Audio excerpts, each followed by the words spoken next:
En San Luis Potosí, nos da mucho gusto poder platicar con ella. Xóchitl Gálvez, candidata a la presidencia de la República por Fuerza y Corazón por México. Bienvenida, Xóchitl, de regreso a San Luis. Erika, qué gusto saludarte a ti, a todo tu auditorio. Jonathan. Hola, buenos días. Qué gusto tenerte por acá y además lo platicábamos al inicio de este espacio, Xóchitl, que creo que gran parte de la estrategia de quienes están buscando la presidencia de la República, pero también gran parte de la confianza que podamos tener los ciudadanos en ustedes, tiene que ver en qué tanto conocen el lugar a donde van. Ayer escuchamos tu mensaje en este evento en la Plaza de Toros y es un mensaje con conocimiento de causa, refiriéndote a los problemas particulares de San Luis Potosí. Sí, la seguridad, o mejor dicho, la inseguridad en el entorno nacional, pero a ver qué está pasando en San Luis. Sí, el tema del agua, pero la crisis que tiene San Luis Potosí. Sí, el tema del problema del acceso a la salud, pero el Hospital Central de San Luis Potosí. Creo que eso da un referente muy importante del acercamiento que tienes con esta entidad. ¿Cómo te fue en el evento del día de ayer? Primero, un gran ánimo. Yo veo que los eventos de Claudia la gente va como porque la llevan, ¿no? Y luego además se aburre porque le esperan horas. Primero llegué súper puntual, a las 6, soy una mujer extremadamente puntual. Sí me tardé un buen rato en darle la vuelta al ruedo. Con las fotos, con el abrazo, a la gente, pero la gente eso va. Y bueno, sale muy contenta porque pues sí le dedico buen tiempo, antes y después del evento. Sí.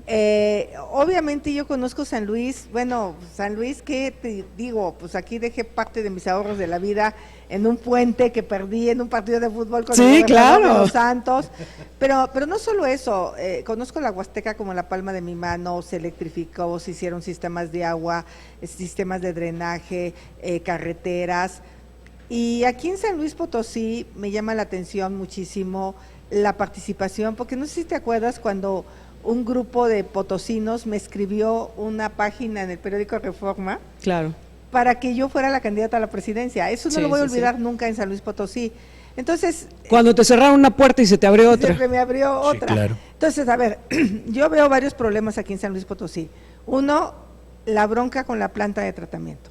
Tanque Tenorio. Tanque Tenorio, que se estaba derramando. No sé si sepan que en ese tanque Tenorio no solo hay excremento, porque pues eso es lo que tiene una planta de tratamiento. También hay metales pesados que pueden venir de la industria, de las casas, de las gasolineras, y eso pues no es bueno que se derrame porque se puede filtrar al subsuelo y no está bueno que se inunden en aguas negras.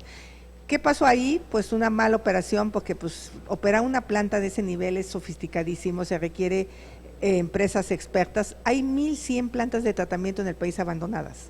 Entonces, ojalá planta Tenorio no sea otra, porque con esa agua se generaba electricidad en la CFE. Pero esa agua se podría almacenar y potabilizar para San Luis Potosí. Así de claro es el tema de cómo resolver el tema del agua. Estamos sacando agua del subsuelo. Justo cuando estamos en una crisis del agua. A ver, que este es un tema que a mí me interesa mucho. Esta mañana, vecinos de Las Mercedes nos decían, el olor es insoportable, que es justo por donde pasa este canal de Aguas Negras, hacia donde se está regresando el agua de Tanque Tenorio. Hoy otra vez los vecinos lo están reportando. No hay confirmación por parte de la autoridad, pero los vecinos dicen el olor, o sea, se percibe. Sería bueno que el gobernador se fuera a vivir ahí al lado de Tanque Tenorio para que él se entere si apesta o no apesta, pero pues como el gobernador vive en su residencia y seguramente le llegan las pipas de agua potable, pues a él qué le importa. En contraparte estamos en esta crisis del agua desde hace más de un año aproximadamente. El Ayuntamiento de la capital, la zona huasteca de San Luis Potosí, están buscando la declaratoria de emergencia para que se den acciones extraordinarias en beneficio de San Luis Potosí y no estamos en el programa de acciones del gobierno federal para atender esta sequía. No aparece San Luis Potosí. No aparece San Luis Potosí y muchísimos municipios. El gobierno quiere que los municipios resuelvan, que compren pipas, que suministren el agua, pero no les dé el dinero. Lo primero que tienen que hacer es la declaratoria de emergencia, porque estamos sufriendo la peor sequía en las últimas décadas en el país. Entonces, en ese sentido, ¿cómo resolver el tema del agua? Tratar el agua, yo esa agua la almacenaría y a la larga la potabilizaría para dejar de extraer del subsuelo. 2, repararía la presa, la que está en Guanajuato, que tiene la del Realito, que tiene una fisura y que no han podido reparar. Sé que está haciendo ahí como una obra faraónica el gobernador, ahí un centro de espectáculos, ¿no? Sí. Pues ahí no se gasta el dinero, gobernador. Nos decía la iniciativa privada que el dinero se gasta en una presa, en que se opere bien la planta de tratamiento. Nos decía la iniciativa privada que ellos les habían comentado que ya estaba terminada la reparación del realito. Pero el alcalde capitalino y el platicó con Jonathan y le decía que no sabían, que no tenían reportes, es decir, que todavía no les dicen para cuándo les mandan agua de ahí, si hay, no hay, si ya se terminó la reparación, que no había todavía información. Bueno, pues es que este gobierno es poco transparente, no se sabe nada. No sabemos cuánto costó el Tren Maya. Hoy afortunadamente nos enteramos, afortunadamente por una petición de transparencia, y desafortunadamente que se tiraron 7 millones de árboles en el Tren Maya, 7 millones, cuando el presidente dijo que no se iba a tirar un solo árbol, así lo dijo, no se va a tirar un solo árbol. Bueno, pues ve, 7 millones de árboles, ese es el gobierno de la mentira. Entonces, pues ahí yo lo que les diría, sí puedo resolver el tema del agua de San Luis Potosí, les voy a decir el cómo: tecnificando el campo, reparando la presa del Realito que funcione, que la planta de tratamiento funcione bien, que se opere bien.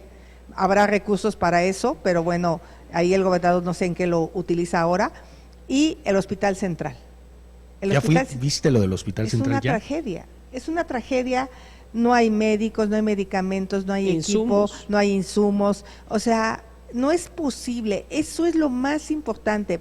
Yo como presidenta no me voy por las obras faraónicas de relumbrón, yo me voy a ir por los hospitales, por las presas, por el tratamiento de las aguas, por reparar las fugas del municipio, darle dinero al alcalde para la seguridad pública, para que le pague bien a los policías. Ningún policía va a ganar menos de 20,000 pesos hoy, ningún policía.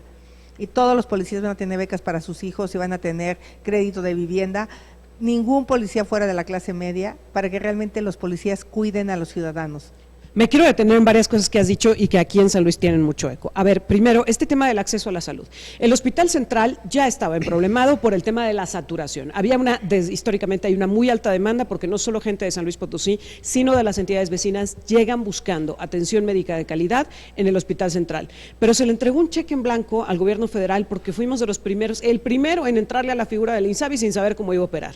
Quitaron el Seguro Popular, entró el INSABI, el Hospital Central se quedó sin recursos para poder operar, porque lo que les daba el Seguro Popular ya no llegó. Llegaban los pacientes, pero no llegaba el dinero. Y ahora viene esta figura de IMSS Bienestar.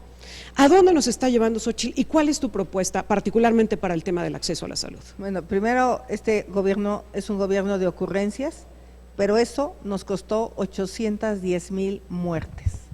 Que se oiga bien, 810,000 personas que tenían sueños, que tenían planes, murieron por COVID. Y ahora está demostrado que este gobierno, se cumplieron 4 años del detente, ¿te acuerdas? Sí, para sí, el COVID.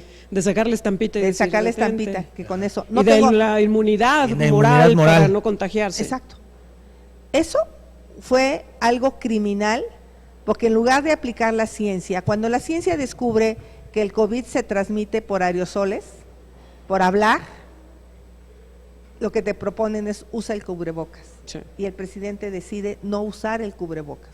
El jefe del Estado mexicano, que tenía que mandar un ejemplo, eso provocó que miles de seguidores irresponsables lo hicieran, pero esos seguidores irresponsables contagiaron a otras familias que desafortunadamente murieron. Y si le sumas los 190,000 personas asesinadas, estamos hablando de 1 millón de personas muertas en este gobierno por indolentes, por incompetentes, por ineptos.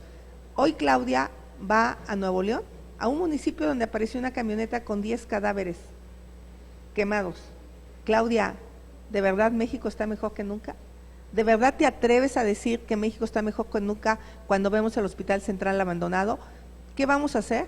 Vamos a regresar el Seguro Popular. Es lo que te iba a preguntar. La tarjeta Mi Salud, si por alguna razón en el Hospital Central de San Luis no te atienden, va a ser un médico particular. O sea, ¿tú no vas a querer un sistema de salud de Dinamarca? ¿O quieres el Seguro Popular de regreso? Quisiera que estuviera por lo menos como empezó este gobierno. Ajá. ¿No? Al menos como estaba mejor que ahora. Estábamos mejor cuando según ellos estábamos peor. Entonces, nuestra realidad, y lo que yo te quiero decir es, tú vas al Hospital Central con tu tarjeta Mi Salud y te dicen que no te pueden atender y estás infartándote. Habrá convenios con hospitales privados, con cuotas decentes, ¿no? Que no sean ampones tampoco. Te atenderán y le pagaremos al hospital. Pasó con mi hermano. Mi hermano no lo quiso atender el ISSSTE, tuvimos que meterlo en un hospital privado porque estaba muriendo de un infarto. Nos costó 270,000 pesos a toda la familia. Hasta la fecha mi hermano sigue pagando un crédito que sacó en el ISSSTE para pagarse la salud. Así están miles de familias que quieren salvarle la vida al que tiene cáncer, a su hija, a su niño, a su hermana, a su esposa, porque el Seguro Popular atendía cáncer de mama, cervicuterino y próstata. Entonces, aquí sí vamos a tener una guerra. La única guerra que vamos a tener es contra la diabetes, el cáncer y la hipertensión arterial. Entonces, esta tarjeta Mi Salud pues es un regreso de la salud, sí, en coordinación con los hospitales privados, porque ahorita los hospitales públicos están devastados, en lo que vamos rehabilitando todos los hospitales y volvemos a regresar a la salud pública. Ahora, el tema del acceso a los medicamentos. En San Luis Potosí hay padres de niños con cáncer, de estos que se manifestaron, de estos que luego les dicen que son oportunistas y que le pegan al gobierno. Ellos que han vivido este calvario, incluso de la historia de una chiquita potosina que falleció por no tener el acceso a los medicamentos, esperando el acceso a los medicamentos, que la tuvieron que llevar a Estados Unidos gracias a una fundación, pero que ya era demasiado tarde. El tiempo corrió en contra para ella y terminó falleciendo. Y los padres de niños con cáncer constantemente se están manifestando para exigir el acceso a los medicamentos. ¿Cómo garantizarles ese acceso, Xochitl? Muy fácil. Si el gobierno no te entrega el medicamento, vas a una farmacia, lo compras y el gobierno se la paga. Así de fácil. O sea, ¿para qué nos hacemos tarugos? No va a estar tan sencillo llegar a rehacer todo el sistema de abasto que lo deshicieron. Pero ¿y esta superfarmacia del presidente? No, bueno, es una estupidez, no funciona. Va a ser la farmacia de la esquina de tu casa. Y si es un medicamento especializado, pues la farmacia especializada que hay en San Luis, y ya con un sistema inteligente que sí exista la receta para que tampoco sea alguien que no se preste a malas a mal trabajo, se le pagará a esa farmacia en tanto el gobierno no te suministre los medicamentos. Xochitl, hay un asunto que yo quiero preguntarte, te escuché con interés después del fallecimiento de Carlos Ursúa, el primer secretario de Hacienda de López Obrador, que le renuncia. Se integró a tu campaña, incluso tú decías que te había hecho el plan económico para tu proyecto de gobierno y dijiste algo que me llamó la atención. ¿Hay dinero de verdad? ¿Va a quedar dinero después de este sexenio que se gastaron en 3 cosas que me parecen grandotototas y que no sabemos si se van a pagar? ¿Qué te dijo Carlos Ursúa sobre el dinero? De las cosas que Carlos Ursúa me dijo es que necesitábamos quitarnos la monserga de seguir perdiendo dinero en Pemex.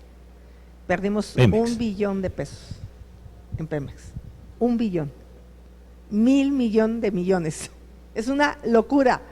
Por eso anuncié el cierre de ciertas refinerías, porque pierden dinero, porque perdemos dinero refinando. Por otro lado, me dijo que se estaban robando el dinero en la pensión de adultos mayores, que la cantidad de personas que habían puesto como beneficiarios no existía y que por lo menos había 50,000 millones. Por eso anuncié que la pensión la vamos a dar en los 60 años, porque hay dinero. El problema es que ese dinero lo estaban usando para otras cosas.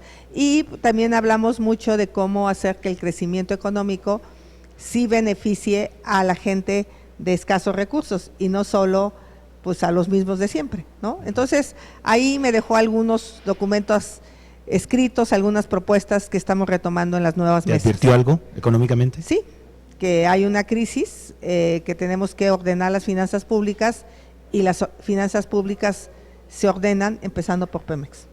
Ahora, justo este año el gobierno federal presupuestó, porque ahí está escrito que va a gastar más de lo que va a lograr recaudar. ¿Qué significa esto en el último año del gobierno y qué representa para quien va a llegar? Pues que estamos endeudados, que hay una irresponsabilidad en el déficit fiscal, que todo esto que se entregó a la gente, pues a ver si mañana no pagamos las consecuencias de una crisis económica. Ojalá no, ojalá porque realmente se ha dejado de gastar en otras cosas. La gente tiene que entender que le dieron una pensión más grande, pero no le dan medicamentos. La gente tiene que entender pues que tiene un apoyo para su hijo en una beca, pero que ya no hay estancias infantiles, ya no hay escuelas de tiempo completo, que se le quitó el programa de Prospera a las mujeres. No sé si te acuerdas que las mujeres recibían un apoyo que permitía que los niños estuvieran en la escuela. Este gobierno es el responsable de que casi 2 millones de niños y jóvenes, desde que llegaron, estén fuera de la escuela. O O sea, todos los gobiernos habían incrementado la matrícula escolar. Este gobierno redujo en cerca de 2 millones la matrícula escolar. Y perdimos 10 años en educación y 20 años en matemáticas. Eso es lo que la gente tiene que enterarse. Quieren que sus hijos tengan un mejor futuro, es a través de la educación. Por eso mi programa, que se llama Sí estudio y sí trabajo. Vamos a apoyar a los jóvenes que sí estudian y que sí trabajan. Los vamos a apoyar con esta beca que les va a permitir a los jóvenes que dejaron la universidad o dejaron la prepa entrar a un programa de capacitación, de certificación laboral, donde van a aprender a programar, van a aprender inteligencia artificial, van a aprender robótica, van a aprender una competencia laboral para que puedan trabajar en una de las industrias de aquí de San Luis Potosí, no sé, soldadura en frío, manejar una máquina numérica, y que eso les permita pues, tener un empleo bien pagado, a pesar de que no concluyeron un estudio universitario. Entonces, en ese sentido, pues sí, por ahí va caminando mi estrategia. Hablemos de desarrollo económico, porque tú lo dices bien. La idea es que los jóvenes estudien para que puedan incorporarse y puedan tener una oportunidad de vida. Sin embargo, lo que estamos viviendo en San Luis Potosí es resultado también de muchas promesas incumplidas. Hay hoy un desarrollo importante en la zona industrial, las empresas están volteando a San Luis Potosí, pero tenemos muchas limitantes en el tema de la conectividad. Seguramente te ha tocado vivirlo en tus visitas a San Luis Potosí. Tenemos una carretera 57 que es peligrosa, que está saturada, que igual sirve como vía de comunicación más importante para conectar el país, pero a nosotros nos sirve como vialidad interna y vialidad de tránsito hacia la zona industrial. El gobierno federal, dos administraciones, la de Enrique Peña Nieto y la de Andrés Manuel López Obrador, nos prometieron una vía alterna, carretera 57. Andrés Manuel López Obrador, el gobierno de Andrés Manuel López Obrador la comenzó, gastaron millones de pesos y hoy es un camino a la nada. No se concluyó. Millones y millones de pesos en un tramo que no lleva a ningún lado, porque ni siquiera conecta a una parte intermedia, ni mucho menos lleva a la nada. ¿Qué hacer para detonar la conectividad? ¿Cuántos kilómetros hicieron? 5 kilómetros. ¿Y faltan? No, todavía le falta 10 para el proyecto, digamos, de salida, por lo menos para que sea útil, le quedan 6, para que sea mucho más allá, le faltan otros 4 o 5 kilómetros. Bueno, lo primero que me comprometo es a terminarla, o sea… ¿Tú la terminarías? Pues sí, porque si las cosas ya están empezadas y ya te gastaste dinero, pues no me gustaría tirar el dinero. No tenemos ninguna obra del gobierno federal en San Luis. Si acaso la carretera Valle Tamazunchale, que no han terminado. Pero que ya están diciendo, en una de esas no se acaba, ¿eh?